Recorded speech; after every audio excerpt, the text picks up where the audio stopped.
Muy bien. Voy a dejar grabadas mis disculpas a ustedes por no haber visto el calendario académico. Queda constancia en mi canal de YouTube, que es público para todos. Haga Así que... expresa reserva, Doc. ¿Cómo? Haga expresa reserva, digo. Por eso, no, acá ahora lo dejo grabado para que de antemano, ¿no? Los primeros 2 minutos de grabación de este video es pedirles disculpas por no haber visto el calendario académico y estar dándoles esta clase que está por fuera de ese calendario. No espero que sigan conectados, pueden realmente irse y eventualmente con Dani seguimos con los que queden o solos para dar el contenido y que a ustedes les quede el contenido que volveremos a debatir cuando retomemos de las vacaciones de invierno. Que ahora no les quiero decir fecha porque evidentemente estoy errada con las fechas, así que las voy a revisar bien desde la página de UNPAS para no tener conflictos con eso. La clase de hoy entonces va a estar destinada a hacer una breve aproximación a 3 fallos y para cambiar un poquito la dinámica, lo que vamos a hacer es, en vez de dar un marco teórico, como hacemos siempre, y luego dar los fallos, vamos a arrancar por los fallos y ver qué discusiones se nos generan, ¿no? Siempre en el marco de la unidad temática de la materia, ¿no? Que es la autonomía personal, el paternalismo, el perfeccionismo, las medidas de intervención del Estado respecto de los planes de vida internos de las personas, de los ciudadanos de la nación. Entonces, Dani, ¿querés arrancar vos con tus fallos, que tienen un poco más de tela para cortar? Yo termino con el mío. ¿Alguna preferencia por cuál Albarracini o...? No, el que vos quieras, Dani, es lo mismo porque la idea es ver todos. Dale, arranco con Albarracini, que es más light, Buenísimo. para verlo. Bueno, Albarracini es un fallo del año 2012. ¿En qué consiste? ¿Cuáles son los hechos del caso? Llega una persona al hospital, herida de bala, y esta persona resultaba ser profesante de la religión Testigos de Jehová. Muchos de acá sabemos que este culto tiene como uno de sus principios que no pueden recibir transfusiones de sangre y demás. ¿De acuerdo? ¿Qué es lo que pasa acá? El muchacho Albarracini había firmado varios años antes, en el año 2006, un poder mediante escribano público donde afirmaba que él pertenecía a este culto y que por otra parte no aceptaba ningún tratamiento que implique la transfusión de sangre. Al ver esta situación que tenía una gravedad importante, el padre de Albarracini lo que decide es interponer una acción a los efectos de que esta persona sea atendida efectivamente y le hagan la transfusión correspondiente. La Corte hace un análisis, más particularmente van a ver que se encuentra el voto de la mayoría y después tiene 2 votos con fundamentos distintos del doctor Fait y del doctor Petraki. Comienzo con el de Petraki porque hay algo que él hace que no relata la mayoría, que es cómo fue el transcurso mediante los distintos tribunales que intervinieron. En primer lugar, cuando interpone el padre de Albarracini, capaz se me escape Albarracín, pero me estoy refiriendo a la misma persona. El padre de este muchacho la acción, el tribunal de primera instancia le da la razón. Le dice, está perfecto, en este caso hacemos lugar al pedido. Tenemos por un lado el padre de Albarracini y por el otro lado la esposa de Albarracini. ¿De acuerdo? Esto para que tengan bien determinadas lo que son las partes. Se apela, la esposa de Albarracini apela justamente y la Cámara analiza, ¿sí?, algunos argumentos de la parte actora y dice que, por ejemplo, el señor Albarracín no estaba en un momento de discernimiento para decidir si quería o no la transfusión de sangre. ¿Hasta acá vamos? La Cámara que le dice, no, esto no es así, hay que revocar la sentencia de primera instancia y sobre todo tiene muy en cuenta lo que es el principio de autodeterminación, de libertad de conciencia, de libertad de culto y demás. Por lo tanto, ante esta revocación de la sentencia de primera instancia, el padre interpone un recurso extraordinario y el caso llega a la Corte. ¿Hasta acá vamos? ¿Se va entendiendo? Sí, sí. La Corte ahora comienza a hacer un análisis. La Corte comienza a hacer un análisis que tiene que ver con respecto, en primer lugar, a la forma en que llega a la Corte. La acción interpuesta es una medida protectoria, ¿sí? La Corte dice, en primer lugar, no llega a medidas protectorias generalmente a la Corte, pero en este caso se hace una excepción, atento a la gravedad y el daño que pueda percibir el señor Albarracini ante el retardo excesivo que lleve el resolver esta situación, ¿sí? Y comienza a analizar todo a la luz del artículo 19 de la Constitución Nacional. ¿Qué es lo que dice? Muchos lo han leído ya en Constitucional y demás. Dice, las acciones privadas de los hombres quedan remitidas solamente al juicio de Dios, exenta del juicio de los magistrados. ¿Qué es lo que custodia? Las acciones privadas de los hombres. ¿De acuerdo? Justamente lo que va a hacer en este caso, va a analizar los argumentos por parte del actor, por parte del padre, Albarracini, que tenían que ver con que decía, por ejemplo, que el señor, que el hijo, ¿sí? Que el hijo iba y venía de la religión, iba y venía del culto, por ejemplo, y que no tenía tan arraigado este sentimiento a esta religión, y por lo tanto habría que en este caso no hacer lugar al escrito que él había presentado, había firmado mediante escribano público. ¿De acuerdo? ¿Qué es lo que dice la Corte? En primer lugar, analiza el escrito que él había firmado ante escribano público. Dice acá claramente la voluntad del señor Albarracini se encuentra con libertad, intención y discernimiento.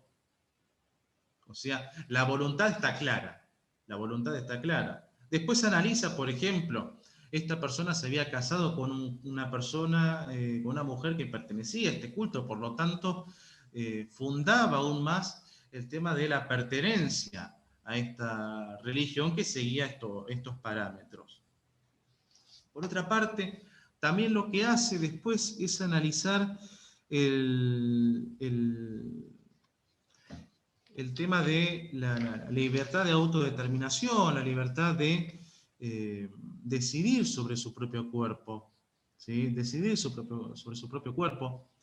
Y después también hace hincapié en que si los actos no afectan a terceros, no afectan al orden público, son actos de índole privada, por lo tanto nadie, ni siquiera el Estado, ni tampoco los particulares pueden tener acceso. Por lo tanto, ya en vista de lo que dice el señor, lo que está diciendo la Corte en el fallo, no está haciendo o no está siguiendo los fundamentos por parte del padre, del señor Albarracini. Después habla también de que hay una carencia de eficacia probatoria, de que hay una carencia de argumentos sólidos por parte de esta persona. También, y esto es muy importante que lo tengan en claro, porque después lo van a ver en otras materias, como por ejemplo acción de amparo y acción declarativa, que están creo que en tercer año, hoy es el primer seminario que ven, que es la esfera privada, está integrada solamente, aparte de la familia y demás, también por las creencias religiosas, por ya sea la elección política, ya sea también la orientación sexual y demás. ¿Sí, Belén? No, nada. Ah, como habías prendido el micrófono, creí que ibas a acotar algo. Por otra parte, también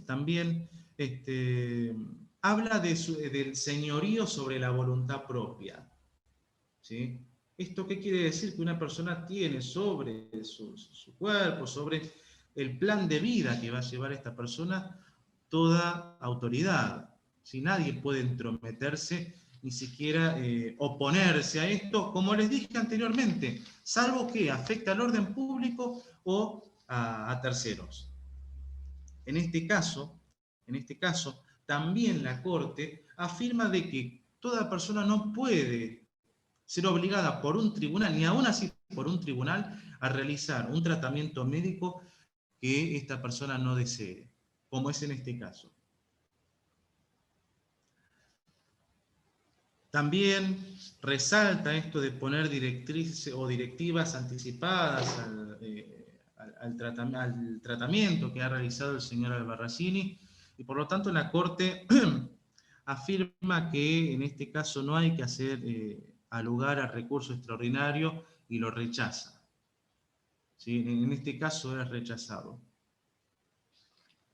Es un fallo muy sencillo, es un fallo muy corto, muy sencillo.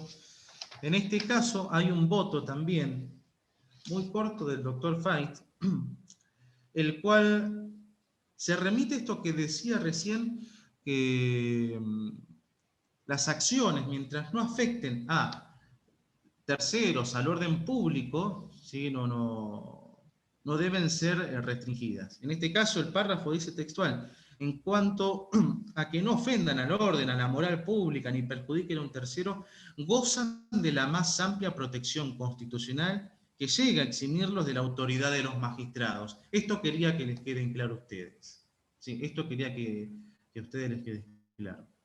Lo van a ver más detallado en lo que es el marco teórico, pero para que lo tengan bien afianzado, las acciones privadas de los hombres quedan eximidas del juicio de los magistrados, siempre y cuando no afecten a el orden público o la moral pública o a terceros. ¿De acuerdo? ¿Albarracini se entendió? ¿Va Sí, sí, claro? profe. Bien. El otro fallo es un fallo más complejo, que es el fallo Arriola. Ustedes saben que hay muchísimas materias de derecho, ¿sí? El derecho de familia, el derecho contencioso administrativo, pero el derecho penal es el área más linda. Este es uno de los fallos que es baluarte del derecho penal. Van a ver que después está Berbisky, Maceo, es jurisprudencia que ha cambiado un rumbo en este caso. Para hacerles bien simple los hechos y que sobre todo lo entiendan, ¿sí? Porque acá habla de otras causas también. En este caso había una sospecha en la ciudad de Rosario de que ciertas personas estaban llevando a cabo la venta de estupefacientes, ¿sí? Esto es materia federal. ¿Sí? No es competencia. En este caso, la ley que está en juego acá, el artículo 14 de la ley 23.737, lo dijimos al mismo tiempo, lo que decía era que era punible, iba a ser punible la persona que sea portadora de estupefacientes para uso personal. ¿Sí? Y acá la Corte se encuentra con una situación compleja. ¿Y compleja por qué? Porque a nivel jurisprudencial, la Corte lo definió que su criterio ha sido zigzagueante. No recuerdo ahora considerando, pero que ha tenido fallos, ha emitido fallos que han estado a favor de la constitucionalidad, de que sea punible, perdón, las personas portadoras de estupefacientes para consumo personal, y por otro lado, había fallos que declaraban la inconstitucionalidad. Básicamente, habla de otros fallos también, pero va a hablar de dos jurisprudencias que son polos opuestos, se podría decir. En primer lugar tenemos Basterrica, se me fue al agudo, Basterrica, que es del año 1986, y por otra parte tenemos el fallo Montalvo, que es del año 1990. En ambos casos, la integración de la Corte fue distinta. Corregime, Belén, si esto no es así. En ambos casos, la integración de la Corte fue distinta, y esto tiene que ver con lo que hablábamos anteriormente de los criterios de la Corte, de que hay que analizar bien un fallo teniendo en cuenta espacio criterios de los... temporal. ¿Cómo? Que hay que tener en cuenta claro, el contexto y cómo piensan cada tribunal cuando se expide, ¿no? Tal Porque cual. después cambian cambian integrantes y opinan de otra manera. Tal cual. La Corte es una institución, pero está conformada por personas. Como toda institución va cambiando de criterios a lo largo que van cambiando las personas. La Corte, ¿qué es lo que dice? Hay un análisis sobre esta temática que quedó esbozada en los fallos que les dije anteriormente, pero que es anterior a 1994. Nunca la Corte volvió a hablar sobre esta temática. Por lo tanto, dice, tenemos que hablar. ¿Sí? La Corte dice que tiene que hablar de esta temática. Y sobre todo, van a ver que desde el principio, y esto es algo muy interesante, porque la Corte desde el principio ya adhiere directamente a los criterios de Basterrica y rechaza el criterio esbozado en Montalvo. La Corte, en primer lugar, va a decir que va a analizar la teoría que tenía Montalvo, este fallo, y sobre todo decía que el criminalizar, por ejemplo, a la persona consumidora iba a ser un puntapié, si así se lo puede decir, para que también se pueda alcanzar penalmente a las personas que ejercían esta venta ilegal de estupefacientes. ¿De acuerdo? Claramente esto fracasó. Sí, decime. Sobre la utilidad de utilizar al consumidor digamos, para detener al que realmente vende, al que trafica. Llegar a la banda. Tal cual, tal cual. Esto cuando yo hablo de ser punible, estoy hablando de que sea alcanzado por la justicia penal y también va a haber algunas frases, por ejemplo, que hablan del poder punitivo, ¿sí? El poder punitivo es el poder que ejercen las policías, es el poder que tiene el Estado para ejercer la fuerza. Y ahora a lo que voy, voy a hablar de cómo analiza la Corte la política criminal. ¿Qué es la política criminal? Avísame, Belén, si me voy mucho para la otra rama. La política criminal es la facultad que va a tener el Estado de perseguir ciertos delitos. El Código Penal tiene más de 280 artículos. Se dan cuenta de que si los fiscales se pusieran a investigar cada denuncia que siga por cada delito determinado, no darían abasto. Entonces lo que se hace es seleccionar, van a ver que la mayoría de las fiscalías tienen homicidio, hurto, pero si uno, inicia una denuncia por traición a la patria, lo más probable es que esta denuncia se archive. ¿De acuerdo? Entonces, ¿qué es lo que dice la Corte? En este caso, hay una afectación al derecho a la privacidad. Hay una afectación al derecho a la privacidad porque el hecho de ser consumidor, no afecta a terceros. Aparte de otras cosas, otros argumentos que ahora voy a ir desglosando. Pero el hecho de ser consumidor, por ejemplo, no afecta a el orden público. Y acá la Corte dice estas tentaciones opresoras con el fin de custodiar a la persona que es consumidora, entre comillas. ¿De acuerdo? Igual depende si eso, profe, ¿no? ¿Cómo? Depende, porque si puede ser, si puede afectar a tercero el consumo propio. Ahora vamos a eso. Ahora vamos. Ah, bueno. Ahora vamos. Porque habla de las cantidades también. Tiene que ver las cantidades, Sí, ¿no? También. pero más allá de las No, cantidades. más allá, sí. La Corte habla de la peligrosidad. Y el término peligrosidad es lo que se viene hablando desde la época de las brujas. Desde la época de la Inquisición, por ejemplo. Desde la época de Cristo, le podría decir, que se viene hablando del tema de la peligrosidad. Es un tema que nosotros los penalistas, cuando dicen peligrosidad, saltamos enseguida. ¿Por qué? Porque la Corte toma como fundamento de la norma que al estar criminalizando o dar la posibilidad de que el consumidor sea penado o sea perseguido penalmente, se estaría también previniendo que la persona cometa otros delitos.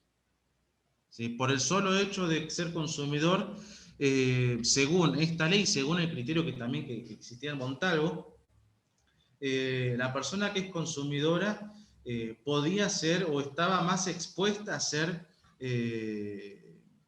una persona que lleve a cabo más el cometimiento de más delitos. ¿Sí? Ahora yo les pregunto a ustedes, hablando de esto de la peligrosidad, ¿sí? Muchos de acá estarán en pareja.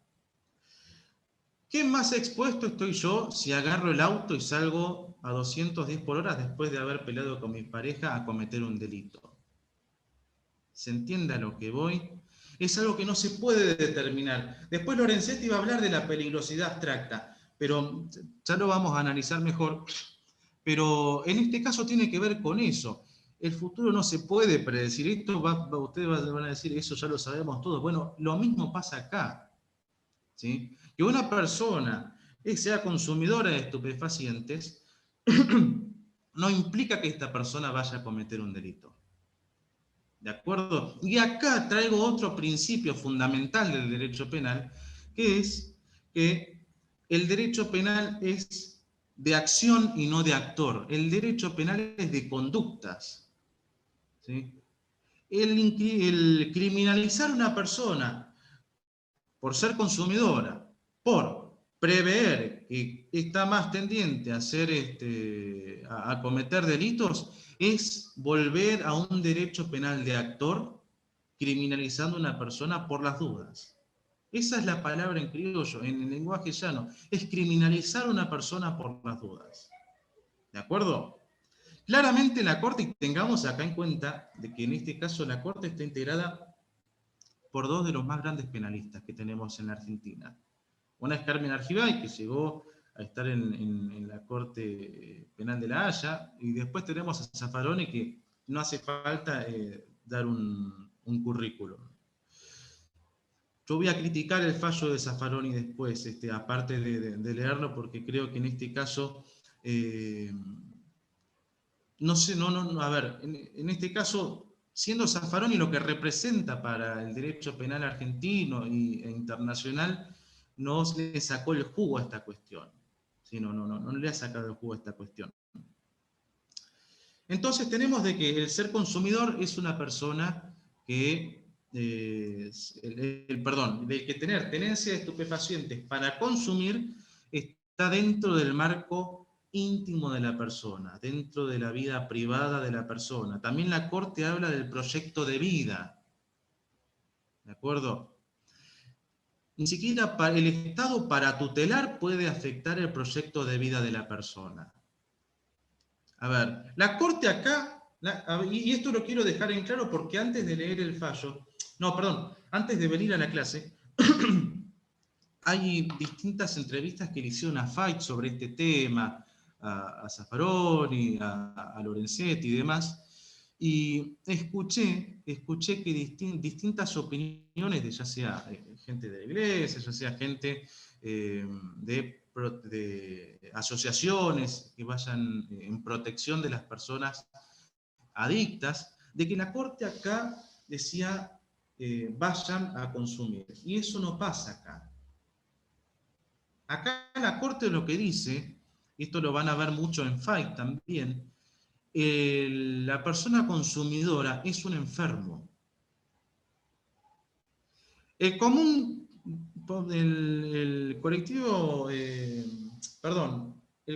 de la gente piensa que el derecho penal viene a solucionar cosas. Y esa es una postura totalmente equivocada. El derecho penal no soluciona nada. Entonces, ¿se imaginan de que si tenemos una persona que es enferma porque está ligada a lo que son las adicciones, la criminalizamos, hacemos que atraviese un proceso penal, hacemos que en el supuesto caso sea condenado? La Corte dice que, por ejemplo, no muchos casos llegaban a condenarse, solamente creo que habla de 12 que llegan a la instancia de poder interponer recurso extraordinario federal. ¿Se imaginan si nosotros a una persona enferma hacemos que atraviese todas estas circunstancias, estamos ejerciendo una custodia sobre esta persona. Ustedes sacarán sus propias conclusiones. Pero en este caso la Corte dice, no sirve para nada. La persona no puede ser atendida en la justicia penal. Después, por ejemplo, Fait decía en sus entrevistas, verán que yo soy muy fan de lo que es las disidencias de Fait y los votos de Petraki. Fait en varias entrevistas, por ejemplo, decía que la persona que era adicta tenía que ser atendida directamente en la vía civil, nunca en la vía penal. Si no se puede criminalizar a la persona que es parte de esta relación que se lleva a cabo entre la persona que vende y fabrica. ¿Sería por la enfermedad? ¿Cómo? Sería por la enfermedad que lo dice. Exactamente, a eso me estoy refiriendo y a eso se refiere la Corte. ¿De acuerdo? Por otra parte, lo que la Corte dice, en este caso, el consumidor, el que tiene estupefacientes para consumir, no es culpable, es la víctima de los actos llevados a cabo por el que vende ilegítimamente estupefacientes. ¿Se entiende? Acá está haciendo, imagínense que teníamos como último precedente el fallo Montalvo, es decir, todos los tribunales tomaban Montalvo para resolver. De hecho, hoy cuesta muchísimo. Ya de por sí la justicia penal es muy reacia a admitir planteos de nulidad y demás de las defensas, pero incluso hoy es difícil que se adopte este criterio. Hoy es muy difícil que, por ejemplo, uno, aún citando este precedente jurisprudencial, que se declare inconstitucional o, por ejemplo, se deje de criminalizar al consumidor. ¿De acuerdo? Pues habla también, como les decía recién, de el tema de prevenir, de esta política criminal que buscaba criminalizar al consumidor a los efectos de prevenir que se cometan delitos. Dice justamente, la política criminal tiene que estar sujeta a las garantías constitucionales y convencionales. Si no puede ir por afuera. Por otra parte, dice también la Corte que no es un fundamento el custodiar, para custodiar el orden público, afectar la privacidad de manera ilegítima en las personas, ¿sí? Y acá habla también de nuevo del plan de vida, ¿sí? Fíjense que acá la Corte le da mucha importancia al plan de vida de las personas. Por otra parte, aclara de que ninguna normativa a la que se ha suscrito el Estado Nacional dice que hay que criminalizar la tenencia de estupefacientes para consumo personal. O sea que no es una obligación, esto para desmentir el tema del argumento de que se debía llevar a cabo una política criminal por parte del Estado. No es un argumento que el Estado argentino lleve a cabo una política criminal para criminalizar en este caso a los consumidores. Y por otra parte, lo que dice también es que una conducta que es realizada dentro del fuero íntimo no es punible. Y para que les quede bien grabado el tema del artículo 19 de la Constitución Nacional, y les voy a dar un ejemplo que se usa mucho, y que lo utilizaba muchísimo un gran maestro que fue el doctor Julio Mayer. Si yo quiero matar a mi suegra, no hay un delito.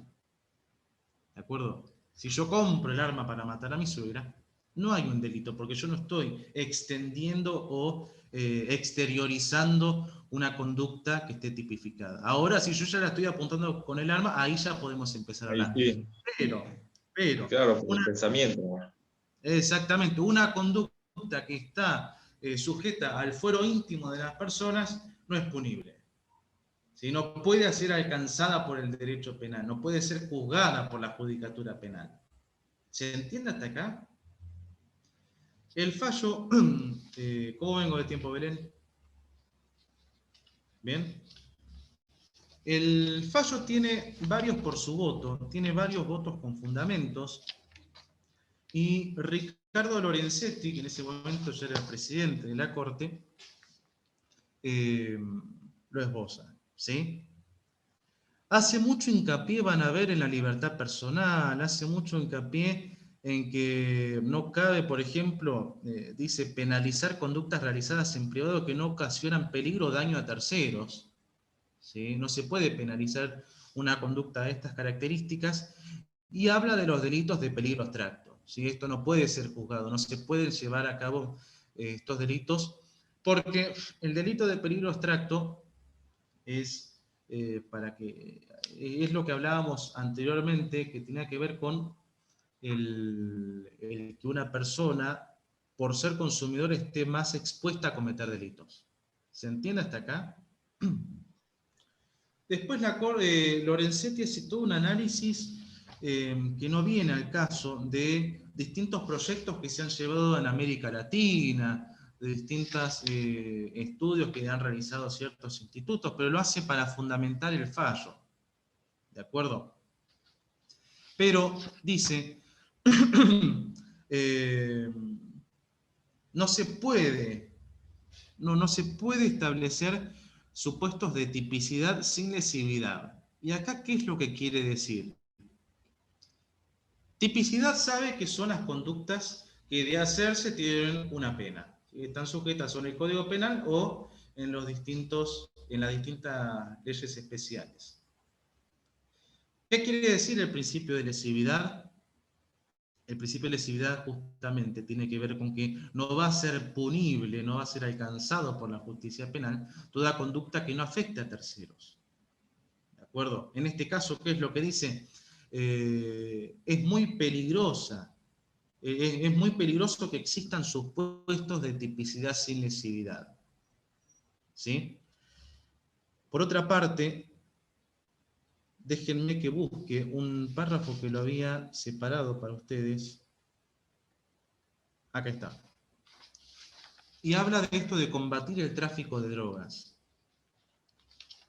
Y acá dice Lorenzetti, esta Corte reitera esta necesidad de combatir el tráfico de drogas, no obstante de la persecución penal de sus propias víctimas, los consumidores, sino de los distribuidores. Cabe aclarar que ya con Basterrica se decía que un consumidor que ejecute actos de tráfico hormiga puede ser punible. Y acá quiero detenerme un momento, porque yo no estoy muy de acuerdo con el criterio adoptado por Lorenzetti en este caso. Porque el crimen organizado es muy complejo. El crimen organizado generalmente están expuestas los más débiles dentro de la relación delictiva, se podría decir. Con esto no quiero justificar, pero dentro del crimen organizado muchas veces las personas que, por ejemplo, son las que llevan y traen los estupefacientes, ya directamente también son adictos. También son personas que son víctimas de esta relación que se lleva a cabo dentro del narcotráfico. Está tan depurada la dignidad de la persona, que muchas veces ellos viven para eso directamente, sin tener conciencia de lo que están haciendo. Entonces, acá el llevar a cabo esta punibilidad de la persona, que está siendo también, me animaría a decir, obligada a cometer delitos. Porque muchas veces imagínense de que la persona no puede salir, no porque no quiera, sino porque es el mismo sistema o el mismo, hablándolo en criollo, es el mismo narco el que no le permite salir. Sí, la vulnerabilidad de la persona. Exactamente. Y ustedes imagínense que al ingresar en esta relación, muchas veces el jefe, se podría decir, la persona, el pez gordo acá, que es el que comete un delito, lleva a cabo, por ejemplo, préstamos, involucra a la persona de tal manera en la relación que si quiere salir no puede hacerlo. ¿Se entiende? Entonces, el decir muy ligeramente por parte dentro del voto de Lorenzetti, esto yo no lo veo bien, ¿sí? Yo en esto no estoy de acuerdo. Por supuesto, esto no se lo van a tomar en el examen, pero quiero que vean otra mirada también de lo que hoy se percibe y sobre todo lo que perciben fiscales federales, que son los que justamente llevan las investigaciones en estos casos. Eso es básicamente lo que dice Lorenzetti.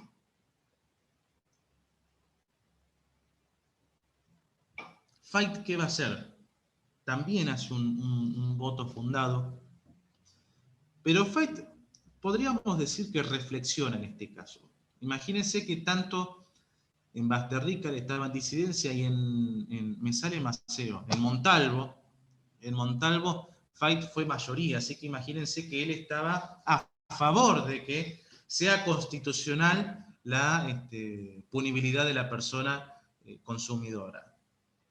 ¿Qué es lo que dice Fait? La realidad en esos años, en los 80 y en los 90, era distinta. Estamos en este caso en otro contexto histórico, donde todas las políticas públicas que se han llevado a cabo a los efectos de tratar de sanear esta situación han fracasado, dice. Entonces, dice Fait en una parte muy explícita, hay que romper este binomio del comerciante y el consumidor. No se los puede a los dos penar, no se puede penar a estos dos sujetos. ¿De acuerdo? Y él dice, hay una revisión de posturas doctrinarias y también cita distintas organizaciones destinadas a lo que es la custodia de las personas con distintas adicciones. Aclara que la finalidad de la ley fue ineficaz y sobre todo, y muchos van a volver a la unidad anterior con lo que dice Fait acá, analiza la razonabilidad de las medidas tomadas en base a la ley 23.737. Aclara también que la solución debe estar en otros ámbitos, debe estar en el ámbito de la salud, debe estar en el ámbito ya sea de las asociaciones, pero no puede estar la solución inmersa en el ámbito del fuero penal. Les aclaro nuevamente, el derecho penal no soluciona nada y esto es lo que quiere referir Fait. Una de los principios que Fait llevaba siempre en su vida profesional era tener bien en vista el artículo 18 de la Constitución Nacional. ¿Qué era lo que dice el artículo 18? Palabras más, palabras menos, acá Juan Pablo no me va a dejar mentir, las cárceles tienen que ser sanas y limpias para generar situaciones de reparo. ¿Qué es lo que dice Fait acá? ¿Se imaginan si una persona que llega con una adicción, que es un enfermo, que es víctima de una relación, se la criminaliza, llega atraviesa el proceso penal, atraviesa después una condena, llega a lo que es ser un sujeto parte del servicio penitenciario, ¿sí? A ser un preso, un privado de la libertad? ¿Se imaginan cómo afectará esto a la salud? Ya sabemos que es un problema de salud, pero yo les hago una pregunta a ustedes. ¿Se estaría custodiando el derecho a la salud de la persona sometiéndolo a esto? ¿A qué costo? ¿Se entiende? Es el que la persona, en este caso el adicto, llegue al ámbito carcelario, dice Fait, sería criminalizarlo aún más, ¿sí? Alberto Bovino, que es uno de los más grandes penalistas que tenemos, decía: la cárcel termina de criminalizar al que ya había sido criminalizado fuera de ella. En este caso, supongamos de que esta persona ya es criminalizada por haber sido un adicto, por la enfermedad que tiene. Por la enfermedad que tiene. En este caso, se imaginan que el estrés al que va a estar sometido dentro del espacio carcelario, a esta persona no lo va a mejorar. ¿De acuerdo? No lo va a mejorar. Para Fait, esta esta norma carece de razonabilidad y por tanto también declara declara la inconstitucionalidad del artículo 14 de la ley 23.737. Vamos con el voto de Zaffaroni. Bueno, después sigue el voto de Petracchi también. Petracchi lo que hace es decir que toma los mismos fundamentos esbozados por él mismo en Basterrica y en Montalvo. Y por otra parte, después tenemos el voto de Zaffaroni. Y habla, en primer lugar, es un voto muy corto el de Zaffaroni, por eso yo les digo que acá es una pena de que no se le haya sacado el jugo, que él no haya aprovechado de la situación para vertir fundamentos más sólidos aún a esta situación. Sinceramente, es una picardía que esto no haya sucedido. Pero lo que yo entiendo como más importante del fundamento de Zaffaroni es que en este caso, como les dije anteriormente, se persigue al consumidor para llegar al traficante, para llegar a la persona que realiza la venta. Salud. En este caso, él analiza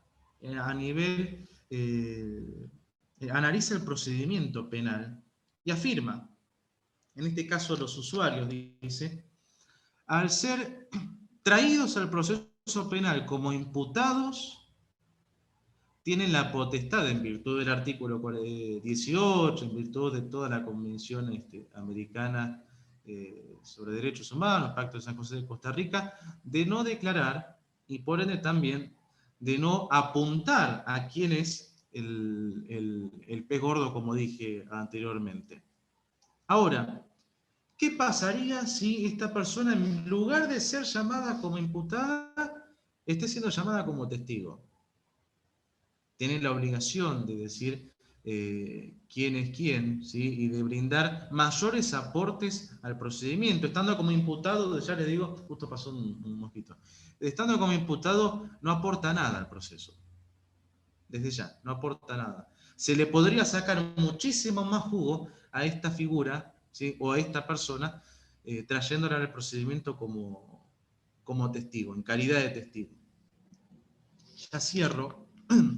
El voto de Carmen Argibay habla de este efecto contagio, ¿sí? Habla del efecto contagio. Llevándolo como testigo, ¿no lo estaría exponiendo?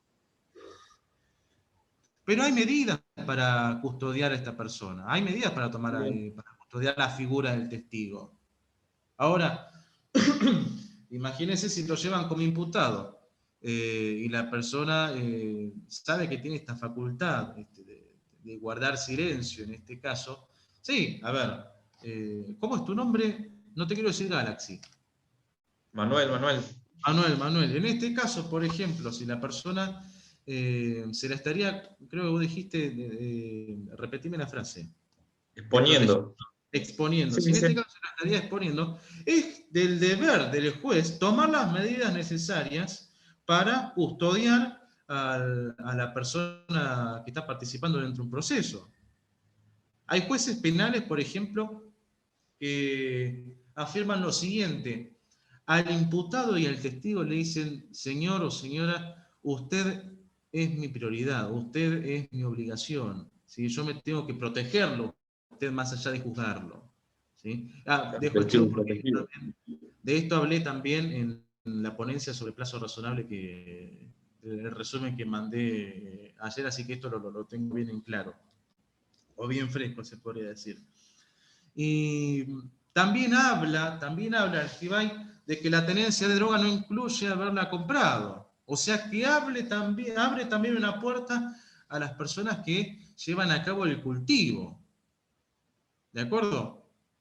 Y por último, lo que Argibay dice, que yo lo consideré bastante importante, es que tienen obligaciones los jueces de que al momento de que llegue un caso de estas características, aún así, en virtud del artículo 19, tienen que verificar si esa conducta de consumir afecta a terceros o no. Esto es lo que habla más o menos Argibay es muy complejo, por eso traté de sacar, es muy complejo este voto, es muy complejo el voto de Argibay, por eso traté de extraer estas partes que se entendían más. O cualquier pregunta o duda. ¿Llegaría a afectar a tercero en ejemplo vulgar si consumen la vía pública? ¿Por qué? Ejemplo, qué sé yo, fumar en una estación de trenes. Y porque hay mucha gente y el humo también es dañino. Pero a ver, está bien, está bien. Te lo cuestiono, ¿no pasa lo mismo cuando fuman cigarrillo? ¿O no pasa lo mismo cuando una persona está alcoholizada y te respira en la cara? ¿No pasa lo mismo cuando hay una persona que entra sin bañarse a transporte público? Estamos hablando de una situación que, si bien el hecho que a vos o que a usted no le guste, no implica que esté afectando el orden público o el derecho a terceros. ¿Se comprende? Bueno, Belén, escucho las correcciones atentamente. Te voy a justiciar. Bueno, ¿alguien tiene alguna duda? Muchas gracias, Daniel, por la exposición. La verdad que estuvieron muy bien bajados los contenidos de ambos fallos. Creo que en cuanto a los hechos, me parece que los chicos no deberían tener dudas. No sé si es así, hablen ustedes más que yo por ustedes. Creo que está todo perfecto. Y en cuanto también digamos, a lo medular, a los argumentos, también está muy bien la exposición, con independencia de compartir o no los criterios, ¿no? Pero bueno, de eso se trata, convocar a compartir las clases con colegas, ¿no? Que puedan exponer con independencia de que todos compartamos o no las elucubraciones que realizaste, Daniel, al respecto de ambos fallos, en particular de Arriola. Bueno, justamente el tema que nos convoca en esta unidad es un tema que es hartamente discutido, ¿no? Que es cuáles son los límites que tiene el Estado ante la autonomía personal, porque me parece que si todos estamos de acuerdo en que bueno, yo, como ven, tengo acá una perra que me empieza a escuchar hablar y empieza a llorarme atrás que quiere salir. Así que voy un segundo a abrirle para que esto no pase a mayores.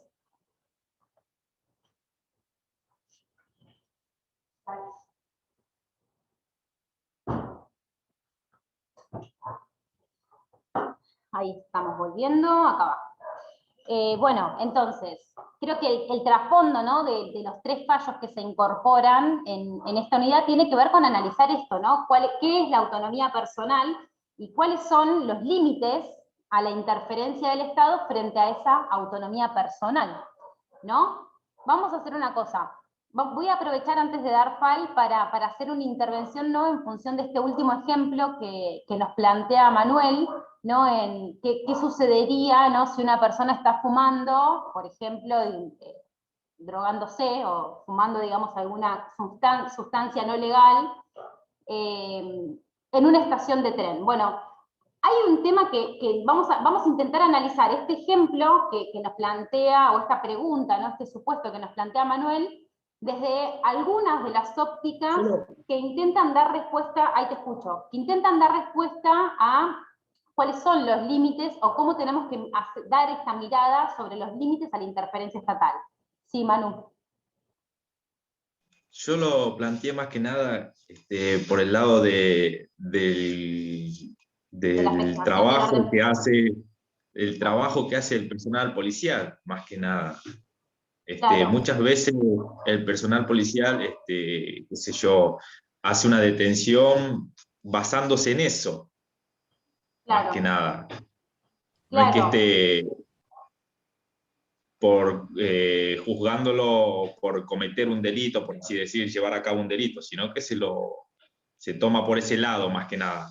Claro, no, perfecto. Es que de todas maneras, con independencia digamos, de los roles que ocupan los distintos servidores públicos, ¿no? Por un lado tenemos los jueces que podrán analizar bajo el tamiz del derecho penal al consumidor, pero también está la otra actuación, que es la del personal policial, que también son funcionarios del Estado. También está la atención que brindan o que pueden dispensar los centros de salud estatales respecto a las personas que tienen problemática. Con lo cual, vamos a sacarnos un poco,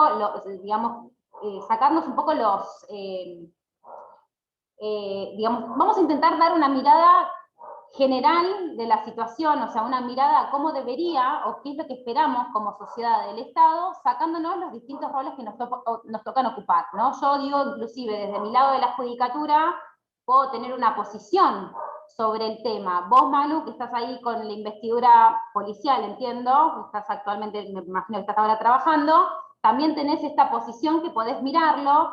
Dani, que es nuestro abogado defensor ultra garantista de los pobres reos, también va a tener su mirada, ¿no? Pero bueno, justamente de eso se trata. Somos en una sociedad en donde la ocupamos distintos individuos con distintos roles, ¿no es cierto? Entonces cada cual puede tener una mirada, pero bueno, vamos a intentar aprovechar este ejemplo que vos puntualmente, digamos, tratás, para poder ver justamente cómo interceden o cómo van jugando en conjunto todas estas miradas, ¿no? Porque de lo que siempre estamos hablando, cuando vamos a hablar, o cuando saquemos el balance de esta unidad, después de haber leído Fal, Arriola, Albarracín, Fal lo voy a leer ahora en un ratito, justamente de lo que vamos a estar hablando es esto, ¿no? Cómo juega el límite de mi derecho a la autonomía, de lo que yo decido qué hacer sobre mi vida dentro de las cuatro paredes de mi casa, o fuera de las cuatro paredes de mi casa, pero en lo que apunta a mi vida personal, y cuáles son las potestades, cuál es el poder de policía que tiene el Estado sobre eso,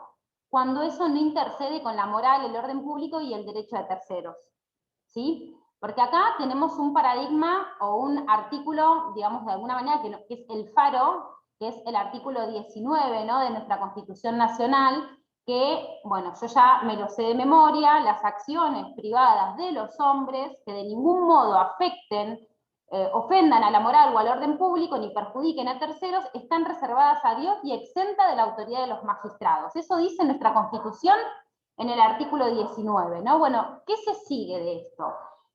¿Cómo ha ido actuando el Estado desde sus distintas facetas para poder avanzar sobre esta cuestión? O sea, parecería de alguna manera que el principio de autonomía de la persona proscribe, o la autonomía personal proscribe, prohíbe que el Estado interfiera en la libre elección de los ciudadanos o la materialización de los planes de vida que decidan los ciudadanos respecto de su propia vida. O sea, lo que parecería es que la autonomía personal de los individuos en particular es inviolable y el Estado no debería poder interferir, salvo, como dice el artículo 19, cuando ese plan de vida sea llevado a cabo afectando el orden público, la moral y los derechos de terceros. O sea, vamos un poco a desglosar, ¿no? Acá tenemos dos grandes cuestiones. Por un lado, la moral y el orden público, ¿no? Un concepto confuso, abstracto, si los hay, porque ¿qué es el orden público? ¿Qué es la moral pública? ¿Quién decide qué es el orden público y qué es la moral pública?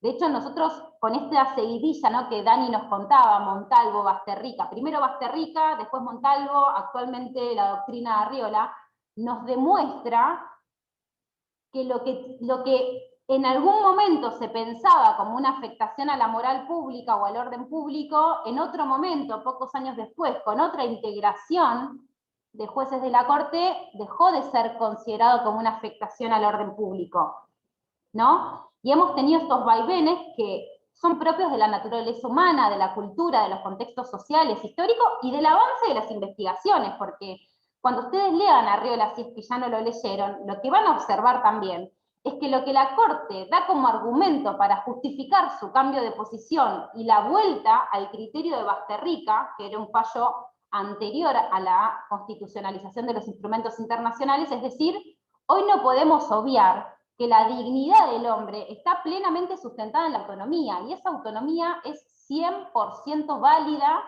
frente a la potestad del Estado digamos, de tener una injerencia o afectar esa autonomía.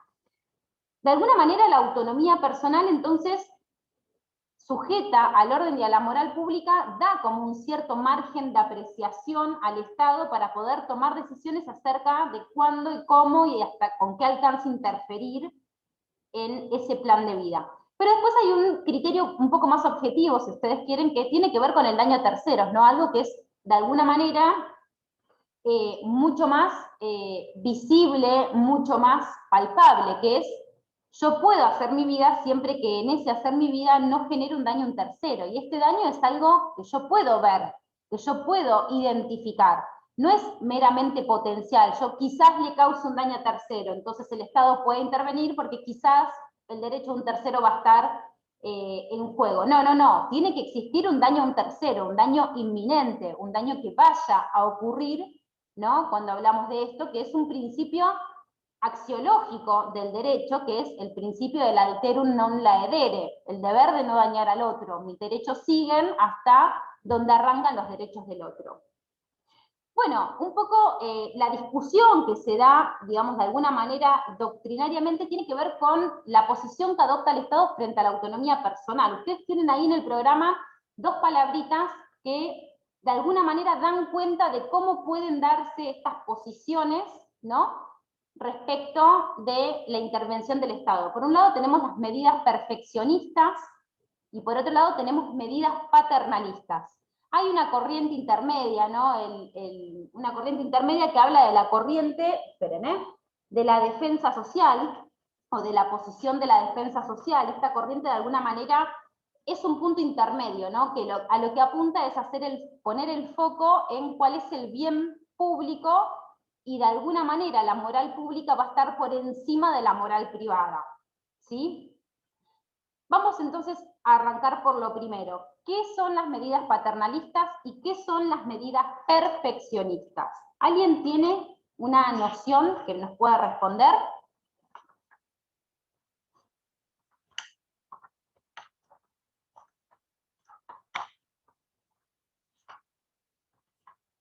Bueno, voy a intentar ser, digamos, clara yo. Mediante el paternalismo, lo que se considera, de alguna manera, y siendo muy sucinta en esta idea, es considerar que es una misión legítima del Estado la de imponer a los individuos determinadas conductas o cursos de acción que son adecuados, de alguna manera, para satisfacer las preferencias subjetivas y los planes de vida que ellos, es decir, esos ciudadanos, esos individuos, adoptan libremente. ¿Esto qué quiere decir?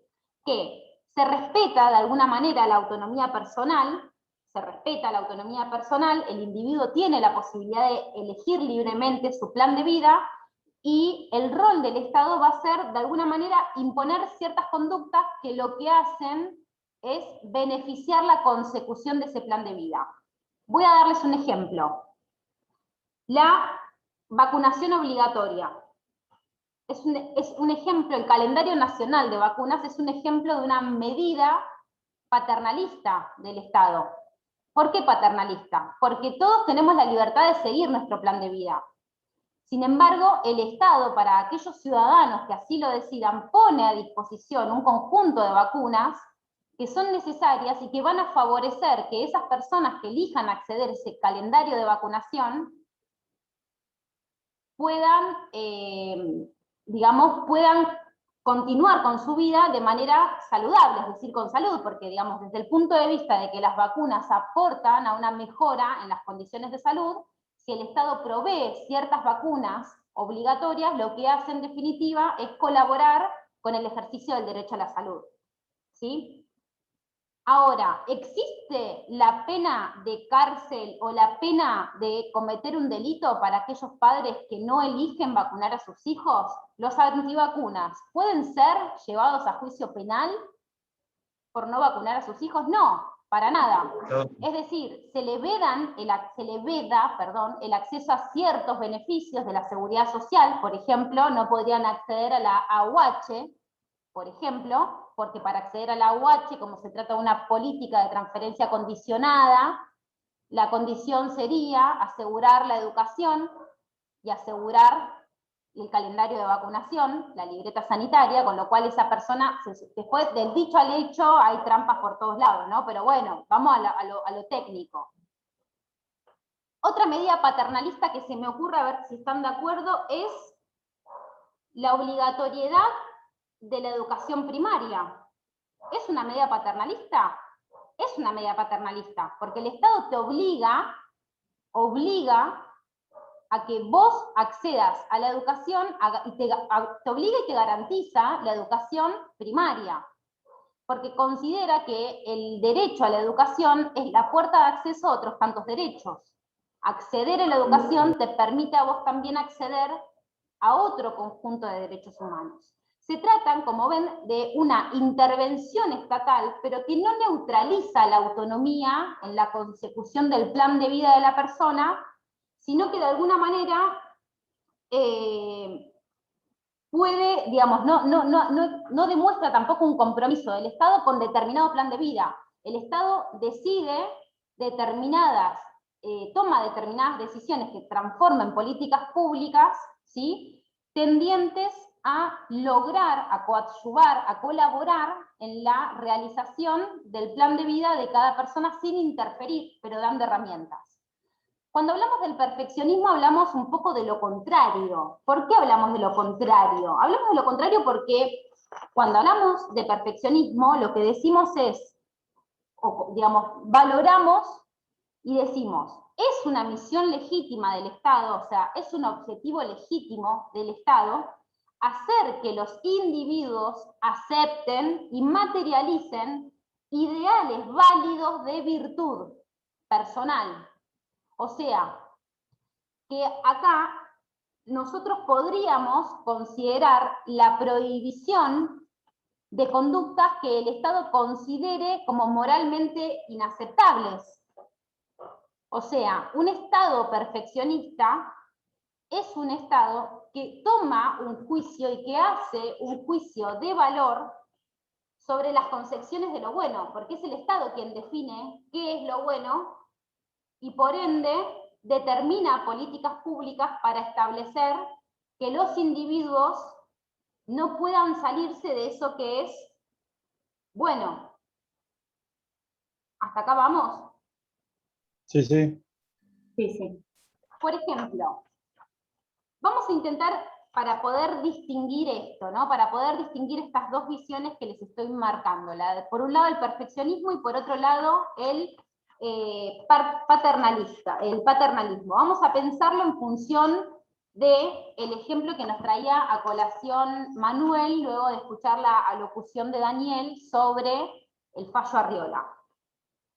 Entonces, vamos a intentar pensar un argumento, ¿no?, que intente justificar la punición, es decir, digamos, la aplicación del derecho penal del consumo de drogas o de la tenencia de drogas para consumo personal. Un argumento perfeccionista. ¿Quién podría darme una justificación a una intervención punitiva del Estado respecto de la tenencia de drogas para consumo personal? Dani, vos si querés también puedes intervenir.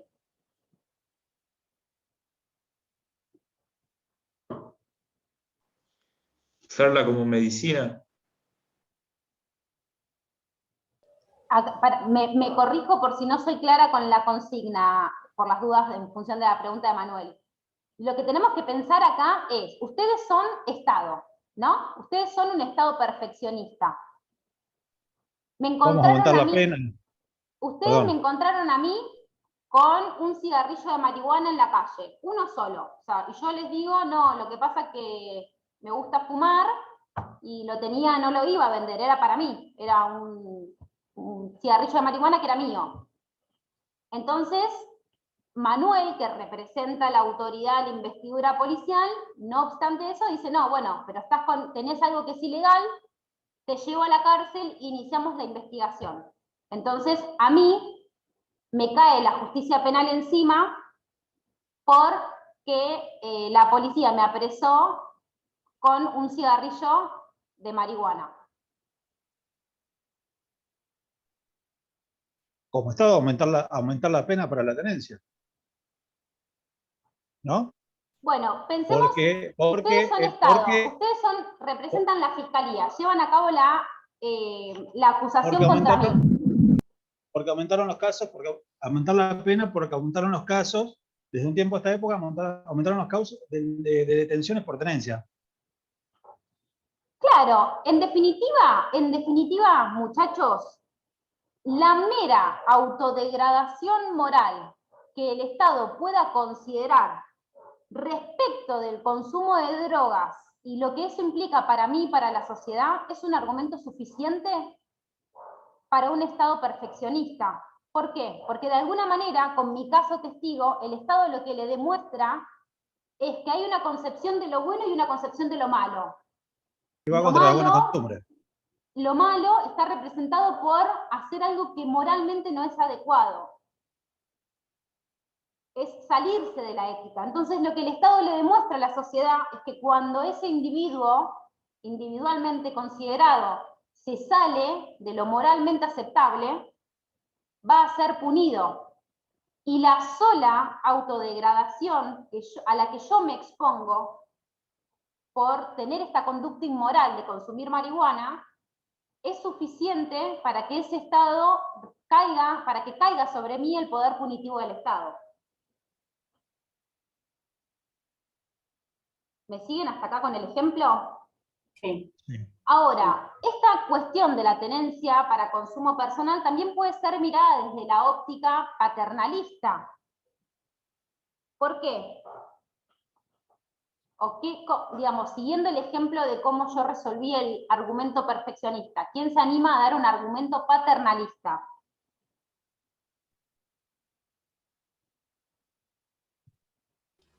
Hay un desarrollo que se hace en el fallo, Belén, que tiene que ver con que cada vez haya estudiantes de la secundaria, por ejemplo, consumiendo estos estupefacientes. Poner, por ejemplo, un límite mínimo de edad para el consumo, yo lo veo viable, en este caso siguiendo los argumentos paternalistas.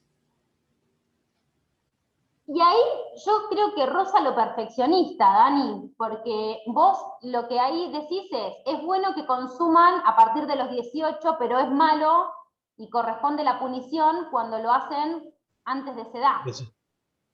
No, en el caso de la punición, yo no hablo de que sean punibles, sino en este caso de que esté prohibido, no. La punición en este caso lo quería llevar más a, por ejemplo, el caso del consumo de alcohol o la venta de alcohol, por ejemplo. Lo llevaba a ese lado apuntaba. Perfecto. Bueno, desde esa óptica, por ahí, ahora que me lo mencionás, me lo explicás, puede ser que tenga asidero. En definitiva, una mirada paternalista sobre lo que tiene que ver con este ejemplo que nos traía Manuel, ¿no? De cómo actúa el Estado, cómo debe actuar el Estado en casos así, lo que vemos, ¿no? Desde la práctica, desde nuestra vida cotidiana, en nuestros diversos roles.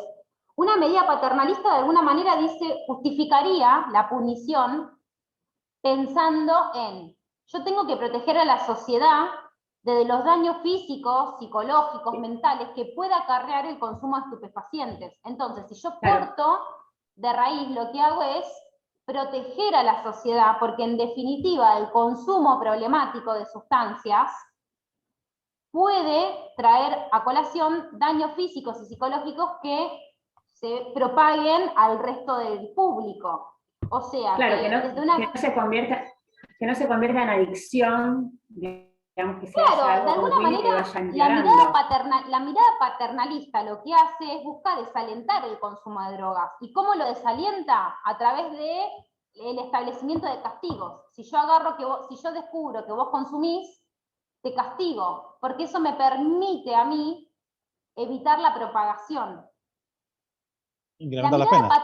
La distinción fundamental entre una mirada perfeccionista y una mirada paternalista la vamos a encontrar cuando la interferencia estatal, ¿no? Los límites que pone el Estado al desarrollo de la autonomía personal de un individuo, se justifican en una predeterminación de lo que es bueno y moralmente aceptable para el Estado, o cuando no lo hace. Una cosa es que el Estado diga, yo quiero una sociedad de personas que no consuman nada, porque una sociedad de primer mundo, por decir una huevada sin justificación, ¿no? Digo, una sociedad de primer mundo es aquella en donde no existe drogas dando vuelta, o donde no hay narcotráfico, o donde no hay consumo, o donde no hay ese tipo de problemas. Entonces, si el Estado define cuál va a ser el plan de vida de los individuos o cuál va a ser el límite de la autonomía de los individuos en función de haber definido previamente lo que es bueno. Es decir, el Estado no se va a mantener al margen de decidir lo bueno y lo malo, va a definir lo bueno y lo malo y va a adoptar medidas para propulsar, este plan de vida es bueno, este plan de vida es malo. Por ejemplo, que se dio la prohibición de fumar, no cigarrillo de marihuana, fumar dentro de los lugares públicos, eso entraría, ¿no?, en un ejemplo de perfeccionista. Yo en realidad eso lo veo más como algo paternalista, Lorena. Lo veo como algo paternalista, pero porque concretamente digo, yo no tomo un juicio de valor. De hecho, vos te fijás, y a diferencia de lo que sucedía en otros tiempos, antaño, hoy fumar un cigarrillo común no está mal visto. Puede ser, inclusive hasta pasó de moda discutir si una persona fuma o no fuma, si una mujer fuma o no fuma. Lo que sí se discute es cómo incide en la salud el hecho de que se fume, o se habilite a fumar en espacios que son cerrados. De ahí que el Estado dice, no, hoy por hoy, ya no discutimos si está bien, si está mal, si nos resulta chocante o no nos resulta chocante. Lo que discutimos es, bueno, no tenemos duda de que el tabaco arruina la salud, individual y colectiva, ¿no? Porque está demostrado que el fumador pasivo es tan afectado como el fumador activo, digamos, en los peligros que conlleva el cigarrillo para la salud. Entonces, yo digo, frenamos hasta acá y ponemos un límite. El límite es, yo no tomo ni como bueno ni como malo. Está socialmente aceptado que se fume. Bueno, perfecto. Pero no se puede fumar en determinados ámbitos, porque se afecta a la salud y hay que cuidar la salud del que no quiere fumar, o del que no le gusta, o del que no puede porque, no sé, es asmático, por ejemplo. Claro, ahí le pone un límite, ¿no? Le pone un límite. El paternalismo. Entonces, de alguna manera, un poco, digamos, lo que ustedes tienen que ver, lo que tienen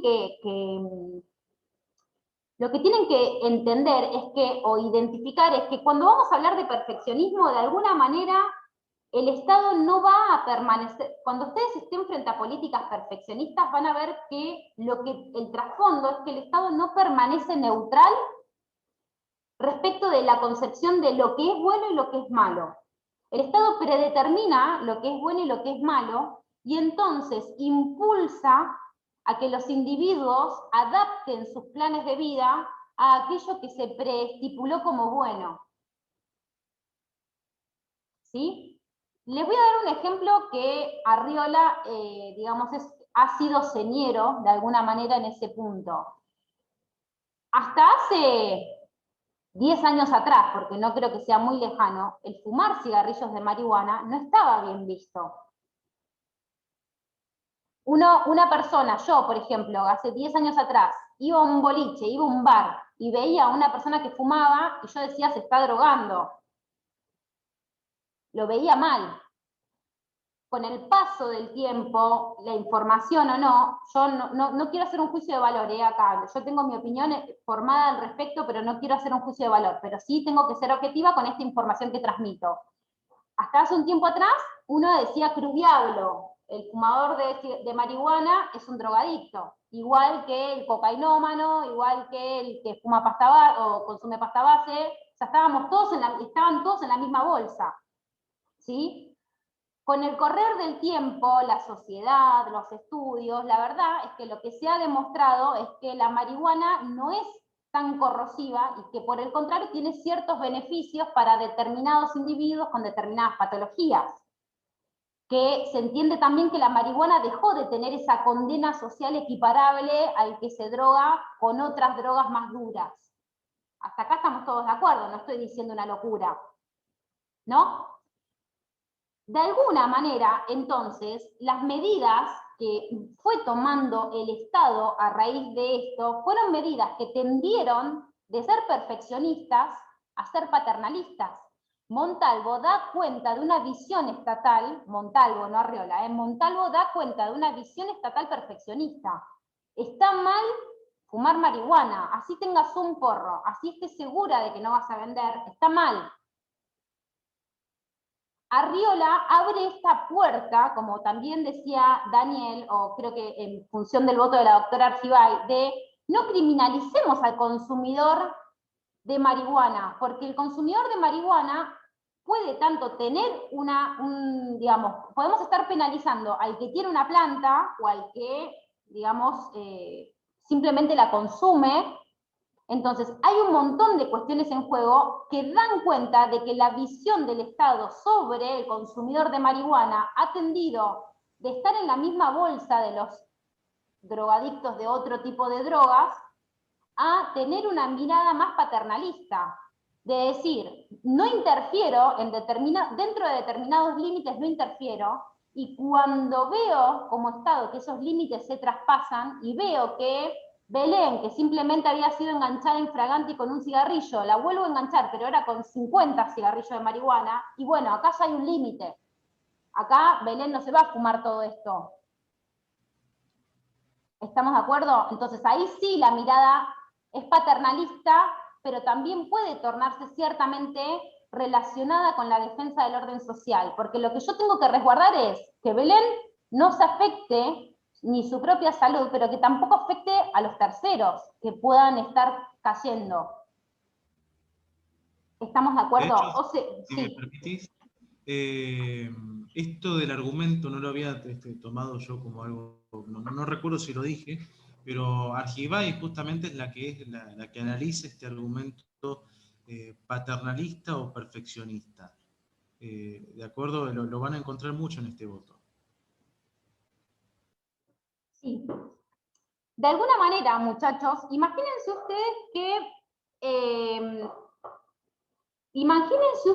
que un Estado, digamos, o sea, acá lo que les muestro es cómo en el ejercicio de la autonomía personal, que puede estar dada por decidir consumir marihuana o no consumirla, la mirada de la injerencia estatal puede estar tenida de distintas, digamos, o puede ser mirada desde distintas ópticas, cada una de las cuales tendrá o no una justificación para intervenir. Lo mismo sucede en los distintos órdenes de nuestra vida. Lorena traía a colación otro ejemplo que también da mucha tela para cortar, y con este voy a cerrar, así podemos pasar a FAL y los libero en esta clase extra que agradezco que estén acá, para los que lleguen a, no sé, el minuto 40 de la grabación de YouTube. El otro ejemplo que traía Lorena también es válido, ¿no? Hace un tiempo, ¿se acuerdan ustedes? No sé si alguno de todos ustedes es fumador de tabaco, pero bueno, si hay alguno aquí que fume tabaco, lo que habrá visto que de un tiempo a esta parte nos encontramos con que los paquetitos de cigarrillos traen esa publicidad que dice fumar mata, fumar disminuye tu rendimiento sexual, de todo. Muy bien, sí, bueno, sí. Entonces, esta medida también es una medida, paternalista. ¿Por qué? Porque el Estado te marca, el Estado te señala, el hecho de obligar a las tabacaleras a incorporar de alguna manera esta publicidad dentro de los paquetes de tabaco, te marca de decir, mirá, vos elegí tu plan de vida. Es decir, si vos querés fumar, fumá, pero fumá informado. Fumá a sabiendas de todas las consecuencias que trae. Por si esto fuera poco, es decir, por si a vos así todo no te importa y seguís fumando pese a las consecuencias en tu salud, yo lo que sí no voy a permitirte es afectar la salud pública. Por eso te digo, fumar en espacios abiertos. Tenés prohibido fumar en espacios cerrados. Ahora, una medida perfeccionista sería una medida en la cual, si la Organización Mundial de la Salud dice mañana que el tabaco es la causa del 100% de los cánceres de pulmón, por ejemplo, o que la única causa del cáncer de pulmón es el tabaco, entonces venga, si nosotros vivimos en Argentina, venga el presidente o venga el Congreso que acompaña a ese presidente y dice, a partir de mañana está prohibido fumar. Es moralmente inaceptable fumar porque yo quiero resguardar la salud de los individuos argentinos. Sería una medida perfeccionista. Fumar y cultivar. ¿Cómo? Fumar y cultivar, prohibir, digamos. Por ejemplo, sí, yo igual estaba hablando del tabaco más que nada. Entonces, ¿Me siguen hasta acá? ¿Cómo un mismo derecho, o sea, cómo el ejercicio de la autonomía puede estar mirado desde diferentes órbitas? FAL nos convoca a lo mismo, muchachos. ¿Quiénes de ustedes conocen FAL? Que es el último fallo, y con esto vamos a dar cerrada la clase.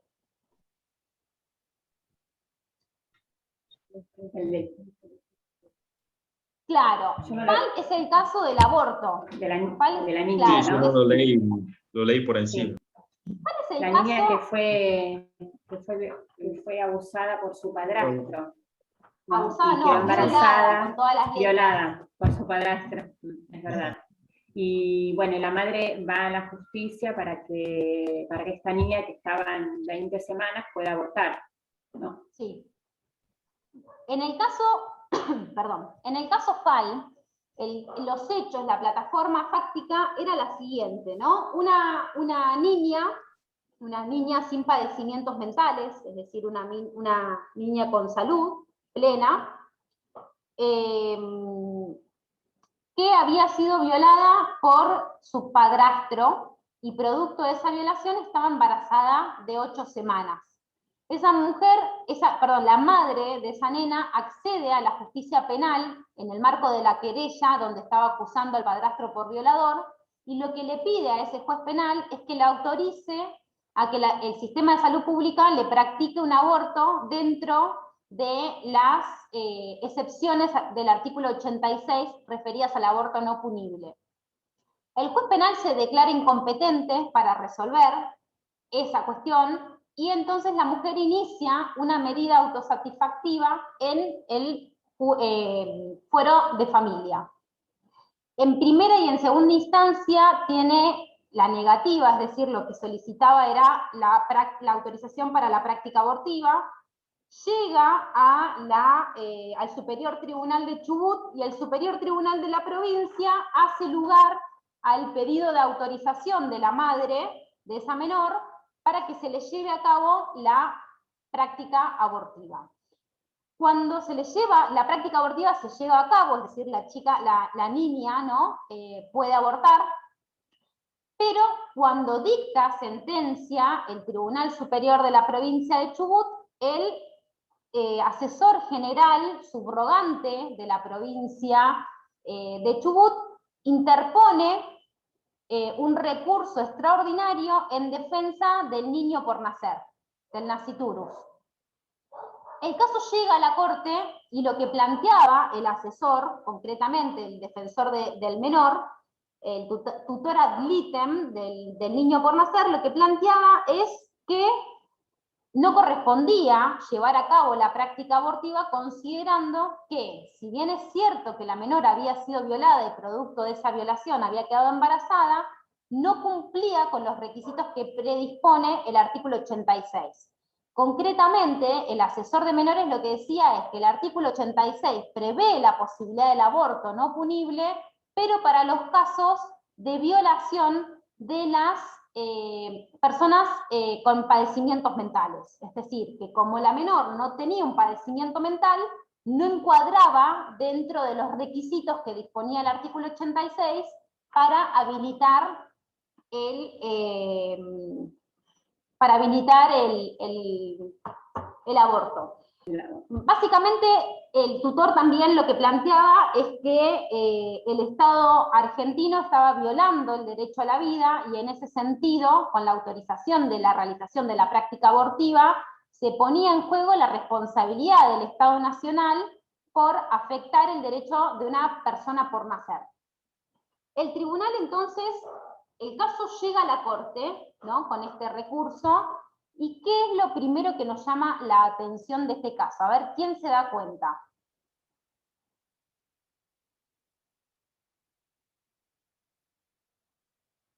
Bueno, hoy los perdono porque están de chapa en esta clase. Entiendo que todos estuvieron estudiando para los integradores, así que se los respondo yo. Lo paradigmático del caso FAL es que cuando el caso FAL llega a la Corte, el objeto del juicio ya se había tornado abstracto. O sea, no había tanto. Claro, porque el aborto ya se había realizado.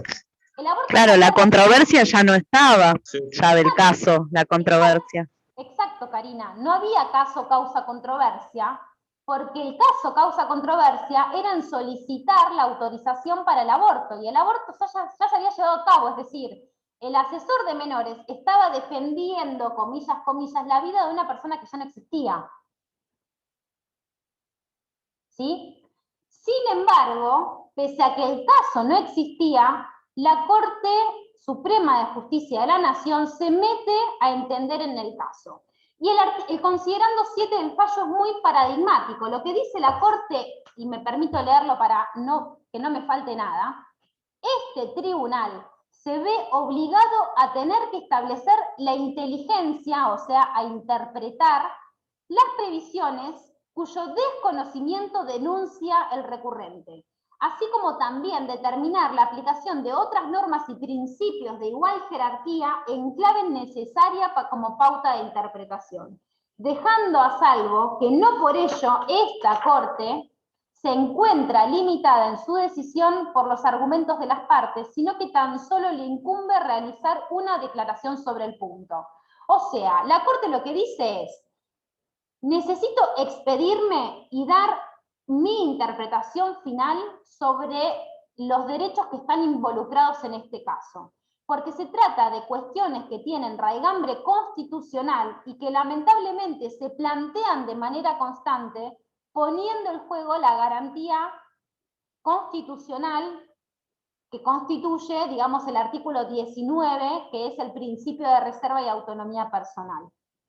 Lo que la Corte entonces va a terminar diciendo es que a la luz del principio de reserva tiene que concluirse que la realización de un aborto no punible de los que están previstos en el artículo 86 no se encuentra supeditado a la cumplimentación de ningún trámite judicial. O sea, acá la Corte lo que está diciendo es hacer una interpretación del artículo 86 del Código Penal a la luz de los principios constitucionales y de derecho internacional de los derechos humanos. Lo que dice la Corte es, el artículo 86, cuando vos te encontrás, cuando una persona se encuentra en uno de los supuestos que habilitaría la práctica del aborto no punible, esa persona con la simple manifestación podría acceder al aborto, a la realización de la práctica abortiva. Es decir, no debería ir a la justicia para tomar autorización y que la justicia reconozca que es un caso previsto en el artículo 86.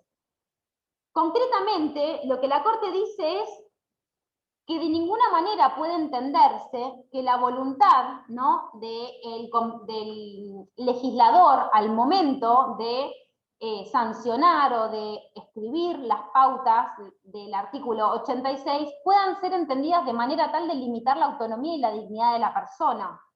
Por eso, lo que la Corte de alguna manera dice es, bueno, es cierto que la técnica legislativa del artículo 86 puede causar ciertas dudas o confusiones. De ahí que mi rol como intérprete último de la Constitución es decir cuál es la inteligencia final de esta previsión, de manera tal de poder reducir al máximo la cantidad de casos que llegan relacionados con la práctica del aborto, cuando en realidad se trata de casos que son sometidos a los, digamos, a los tiempos de la justicia, cuando al tratarse de cuestiones relacionadas con la salud de una persona no podrían estar sujetas a los tiempos de la justicia, ¿no? De alguna manera, entonces, lo que la Corte establece, y acá ya nos vamos al considerando 14, es que las normas constitucionales y convencionales admitidas después del año 1994 no podría derivarse que el artículo 86, inciso 2 del Código Penal, solo alcance a las personas violadas que tienen una, digamos, o que padecen una enfermedad mental, porque eso sería establecer una categoría arbitraria, sería generar o sea, violentar el principio de la igualdad, cuando la afectación a la dignidad humana es tan grave para una persona con discapacidad mental como para una persona que no posee una discapacidad mental.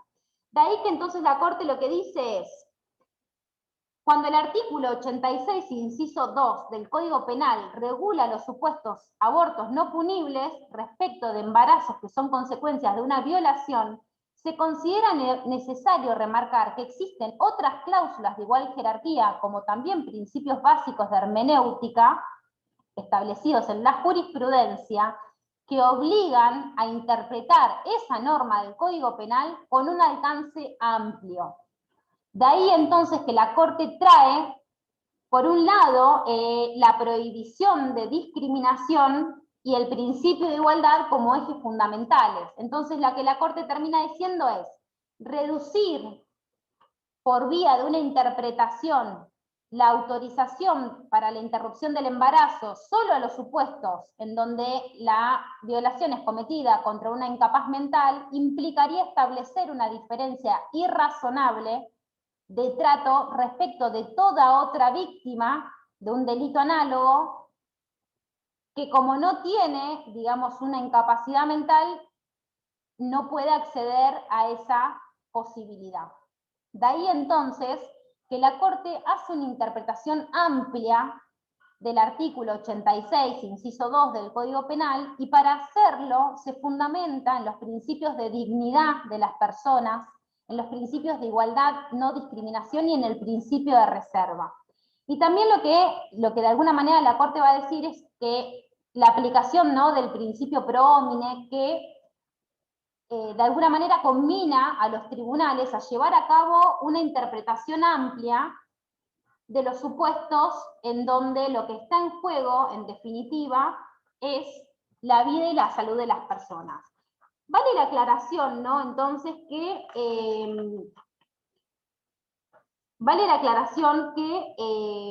de alguna manera la Corte también en este fallo exhorta, ¿no?, a evitar que las autoridades públicas que tienen que intervenir en supuestos como el caso que se presentaba en FAL, no obliguen a estas mujeres a tener que judicializar la cuestión. O sea, exhorta a que las autoridades públicas se atengan a llevar a cabo un mero control, ¿no?, de las cuestiones que están involucradas, sin poner en juego, por un lado, la revictimización de la víctima, ¿no?, de llevarla a que tenga que, digamos, reconocer ante un tribunal que está embarazada, producto de una violación, y cómo se siente. En el caso puntual de FAL estaba demostrado que la menor tenía una tendencia suicida constante y que percibía también el embarazo como algo ajeno digamos, a su propio desarrollo, o sea, lo negaba de alguna manera. Entonces, de alguna manera lo que exhorta la Corte es que las autoridades públicas colaboren con garantizar la dignidad humana, pero que de alguna manera no pongan una barrera extra a las que ya existen para llevar a cabo el embarazo. ¿Estamos de acuerdo?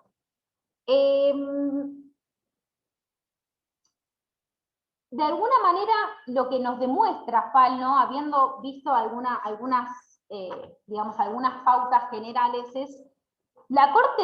FAL es un caso emblemático, así como también Daniel nos mencionaba, ¿no?, el caso Arriola, lo importante que es para la vida del derecho penal. Yo creo que también FAL es un caso de ese tipo.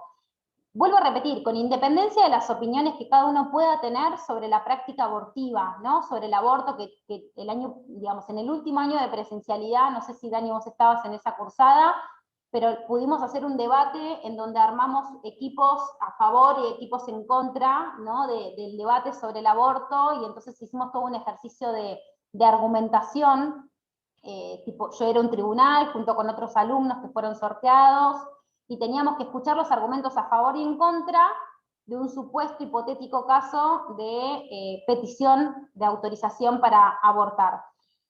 La realidad es que el caso es importante, es tan importante que aún siendo abstracto la Corte se mete, ¿no? Esto no es menor. La Corte justifica diciendo, como está en juego la salud, y lamentablemente son muchos los casos que se reciben en donde se reciben este tipo de consultas, en donde lo que en definitiva hacemos es exponer a la víctima a que vuelva a revivir la situación, pero no solo eso, sino también el hecho de lo que puede implicar el tiempo en un caso de un embarazo, porque no es lo mismo hacer un aborto a las 8 semanas que hacerlo a los 3, 4 meses. No es lo mismo. De alguna manera lo que la Corte dice es, si el legislador penal decidió no penalizar o despenalizar, como puede ser el caso de la tenencia de estupefacientes, la administración pública lo que tiene que hacer es asegurar la salud integral y asegurar esa garantía, una actuación, digamos, propensa a garantizar esos derechos reconocidos a las personas. Dani, te escucho. No voy a abrir juicio sobre la práctica, ¿no? Sino quería decir algo más de contexto, ¿verdad? A ver, si ahora en el último tiempo se habla mucho más de esta práctica, en ese momento era, se podría decir, tabú, en el momento en que sale este fallo. Era muy difícil que se hablen de estas cuestiones. Por otra parte, había jueces de la Corte, no recuerdo si era más o menos en la misma fecha, creo que era mucho antes, donde habían justamente periodistas habían consultado sobre estas cuestiones y habían afirmado de que se tenía que llevar a cabo un debate tanto por parte de los sanitaristas, los médicos, psicólogos, no solamente de los jueces. A eso es lo que quería apuntar. No era solamente tarea de los jueces. Bueno, después este debate se llevó a cabo en el Congreso de la Nación, pero era solamente traer del pasado al futuro más o menos como fue. El tiempo. Claro, exacto. Espérenme un segundito. Te mando... Igual el fallo es del 2010, ¿no?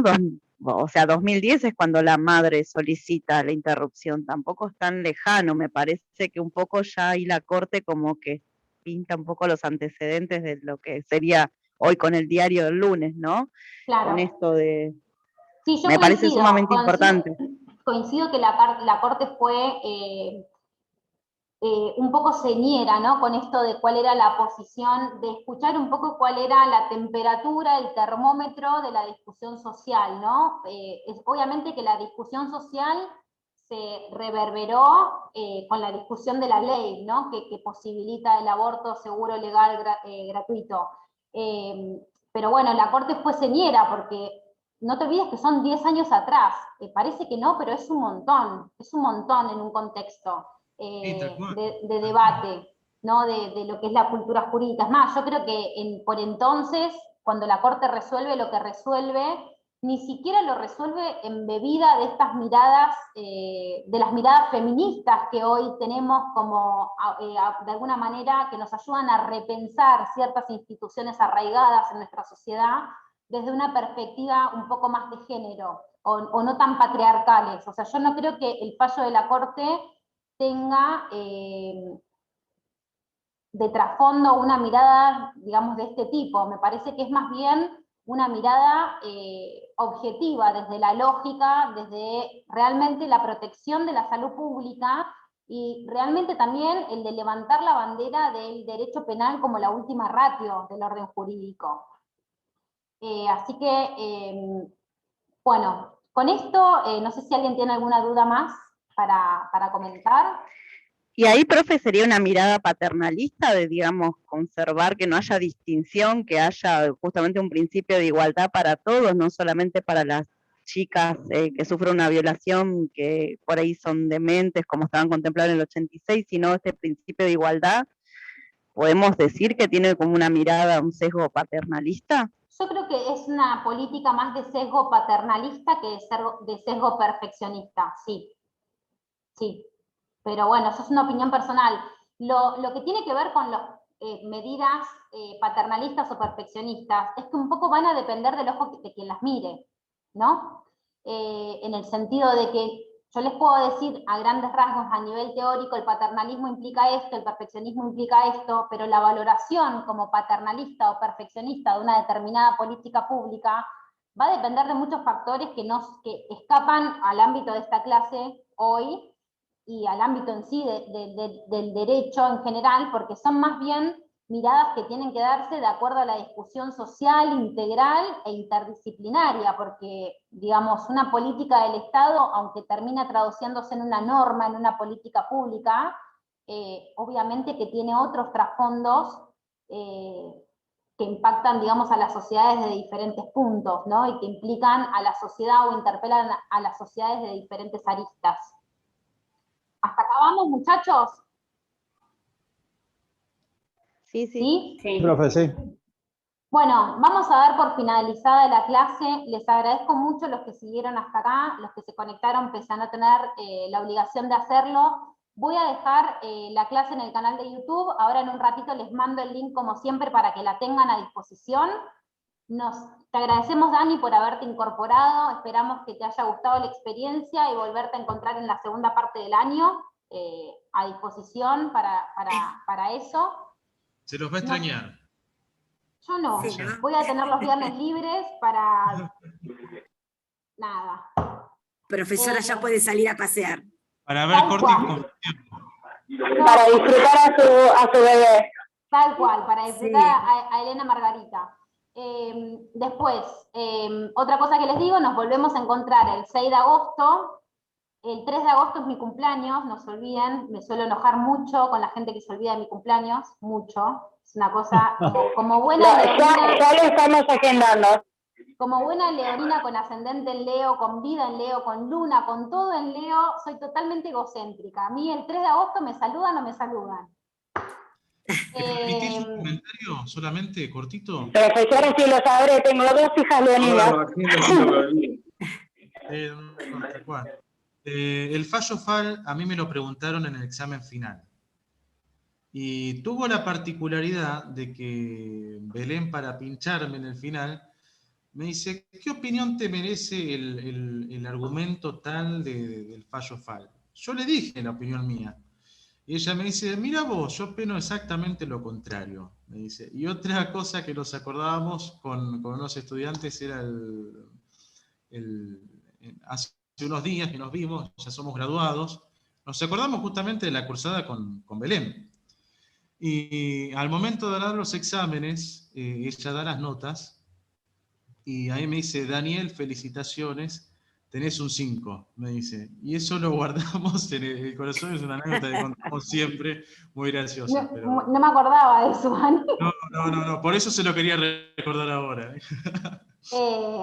Bueno, otra cosa también, si tengo novedades acerca de la modalidad del segundo parcial, que para esta fecha siempre solemos empezar a discutirlo con los profes, se los voy a adelantar por campus.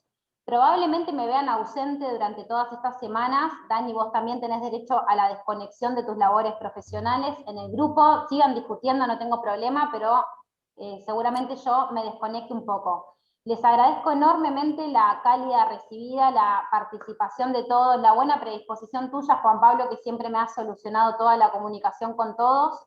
Gracias, profe. Y bueno, muchas nada, gracias. que realmente y de todo corazón lo vuelvo a repetir, pero ya sin tinte de chistes, es más, apago la grabación.